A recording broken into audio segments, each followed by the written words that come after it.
is our next topic of the derivation. Here we will see the motion of a charged particle in a combined electric and magnetic field. Suppose this is a charged particle Q and it is moving with velocity V. But here two types of fields are present. One is electric field and another is magnetic field. We can see here positive charge is present and here negative charge is present. That means electric field is present along this direction, and by these symbols it is shown that the magnetic field is also present and which is going inward towards the plane. Okay, these are the present magnetic field. So here both the magnetic field and electric field are perpendicular to each other. Okay, so now the force on the charge we will calculate. We know that the definition of the electric field is the force experienced by the 1 coulomb plus 1 coulomb charge is known as the electric field of that place. Suppose at this region 1 coulomb charge experience plus 1 coulomb charge experience force F, then this F will be known as the electric field of that region. Okay, so plus 1 coulomb charge experiences a force E in this region. That means plus q coulomb charge will experience the force QE. This will be the force experienced by the charge due to the presence of the electric field. And we know the concept of the magnetic force. When a charge is moving in a magnetic field, the charge will experience a force due to the magnetic field. So that force is, the magnetic force is equals to QV cross B. This is the value of the magnetic force. Here one point is to be noted that the charge can be stationary or moving. If the charge is stationary, then the charge will feel force due to the electric field, but that will not feel any force due to the magnetic field. Because in the magnetic field, the velocity term is present. If the charge is stationary, then the magnetic force will become zero. Only the force due to the electric field will there. But if the charge is moving, then both the magnetic force and the electric force are present. Okay. So now the total force experienced by this charge is equals to QE. The total force is equals to QE due to the presence of the electric field, and QV cross B. The second part is due to the presence of the magnetic field and the motion of the charge. This total force is known as Lorentz force. Lorentz force. Okay. Here we can see what is the direction of this magnetic electric force and this magnetic force. This is the electric part and this is the magnetic part. So see here, the velocity is along this direction. So from here we can see the direction of the velocity is this and the direction of the magnetic field is this. So we will do V cross B. This is the V and this is the B. We are doing V cross B. That means we are going from 3 to 12. That is anti-clockwise direction. So the cap of the bottle will come upward. So the direction of the magnetic force will be this. Okay. And now we will calculate the direction of the electric force. The electric field is along this direction. From here we can see the electric component of the force. The direction of the electric field is the direction of the electric component of the force. So the direction of the electric field is along this direction. So the force QE will be always along this direction. So here we can see that the magnetic force and the electric force are opposite in direction. If these two forces become equal, then we can equate these two. Okay. If the situation arises that electric force, magnitude of the electric force is equal to the magnitude of the magnetic force, then we can write this because their direction is opposite. If the direction is opposite and the magnitude is also same, then the charge will not feel any force due to the electric field and the magnetic field. Then the situation will become E is equals to V cross B. From here we can conclude when the charge is moving in a region where electric field and magnetic field both are perpendicular to each other and the charge is not facing any force due to the presence of the electric field or the presence of the magnetic field. When this situation can occur, that electric field and magnetic field both are present, the charge is moving but still it is not feeling any force due to the electric field and the magnetic field. When this condition is followed, then the situation can occur. Okay, this is another concept. We will move to the next derivation. I hope you understand this. If you have any doubt, then ask in the comment section. Our next important derivation is force between two current carrying conductor. Suppose two current carrying conductor is present and the separation between two current carrying conductor is small d. The current here is I1 and here is I2. Okay. We have to calculate the force between these two current carrying conductor. Now, before starting this derivation, I will give a small recap to you, quick recap to you. Suppose current I is flowing through the conductor and it is asked to calculate the magnetic field at this position P. The distance is R. We have already derived this using Ampere's law. You can see in the previous video. So here the value of the magnetic field at point P will be mu naught I by 2 pi R. Okay. This is one thing we have to remember before starting this derivation. And another thing you have to remember, that suppose a current carrying wire is present in a magnetic field B, then the force experienced by this conductor is equals to I L cross B, where L is the length of the conductor but the direction of the L is along the direction of the current. These two things you have to remember before starting this derivation. So I have written this. Okay. Now we will use this too. And also we have to remember the right hand thumb rule. From right hand thumb rule we know if we place our thumb along the current, then other fingers will give the direction of the magnetic field. So for this current carrying wire at this point, the magnetic field is inward. So the direction of the magnetic field at this position is inward, like this. This is the magnetic field due to this current carrying wire. So we will write this as B1.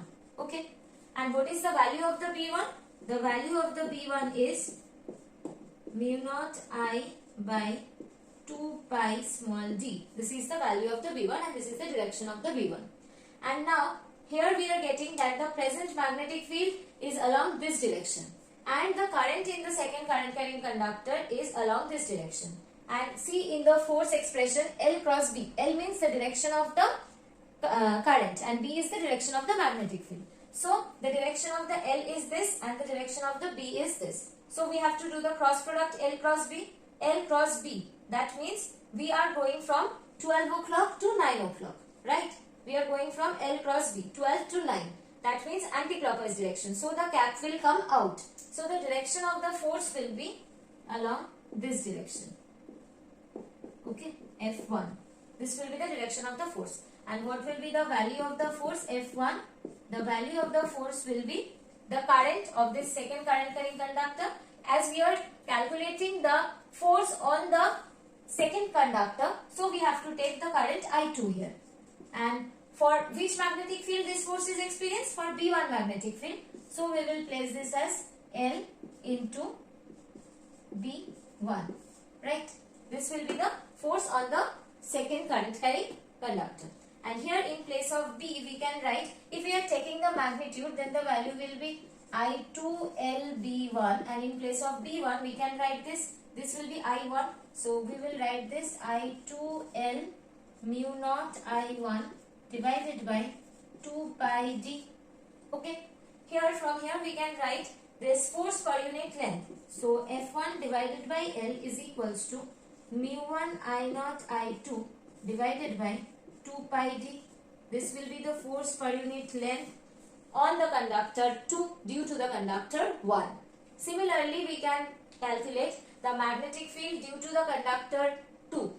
If we place our thumb along this conductor, the magnetic field will come outward. So here the magnetic field will be like this. We will write this as B2 because this is the magnetic field due to the second conductor. And the value of the B2 will be, the B2 is generating due to the current I2. So we will write this mu naught I2 divided by 2 pi d. And due to this magnetic field, the force will experienced by this first conductor is B2 is along this direction and the current is along this direction. So L cross B, that means 12 to 3, that is clockwise. So the force will go inward. So here we will get the force in this direction. Okay, and the value of the force F2 will be I1 because we are taking this conductor, we are calculating the force experienced by the first conductor. So we are taking I1 and here we will take L and the magnetic field is B2 which the first conductor is feeling. And in place of B2 we will write mu naught I1 divided by 2 pi d. So force per unit length is equals to mu naught I1 I2. Sorry, this will be I2. We are taking this value here. Okay. So mu naught I1 I2 divided by 2 pi d. Okay.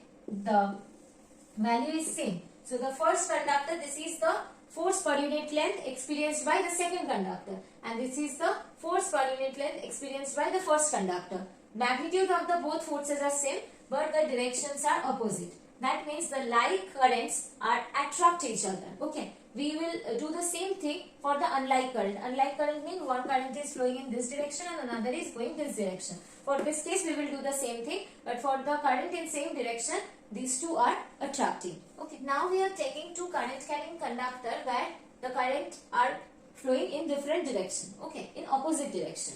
So here the magnetic field produced by the first conductor is this mu naught I1 by 2 pi d. This is B1 because this is the magnetic field produced by the first current carrying conductor, and the direction of the magnetic field is, if we place our thumb here, we can see inside. So the direction of the magnetic field is this. Okay.